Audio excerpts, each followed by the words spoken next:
Piece রাখি দেন তো। 200 piece রাখি? অত রাখি কি করবা? বাড়ি গিয়ে রাখির আচার করবো, আপনি খাবেন? রাখির আবার আচার হয় নাকি? বুঝতেই তো পারছেন, তাহলে আবার জিজ্ঞেস করার কি আছে? 200 পিস রাখি দেন।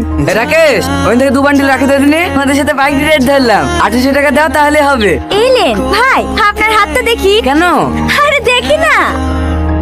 দেন 2000 টাকা। কিসের টাকা? বোন ভাইকে রাখি পড়ালো, ভাই বোনকে গিফট দেবে না? তাই বলে 2000 টাকা? হ্যাঁ, ভাইয়ের এত বড় দোকান, বোনকে সামান্য 2000 টাকা দিতে পারবে না? হ্যাঁ, পারবে না কেন? রাখি পড়েছে, গিফট দেবো না বললে হবে? দে দে, টাকাটা দি দে। এলো বোন। ও ভাই, আরে দাঁড়ান দাঁড়ান। কোথায় যাবা? কোথাও যাব না, আপনার হাতটা দেখি। এ মায়া, এখানে আয়। হ্যাঁ আসছি। লেন ভাই, হ্যাঁ করেন। তোর বাবা তো তোমাদের দেন। কি? বোন ভাইকে রাখি পড়ালো, আর ভাই বোনকে গিফট দেবে না?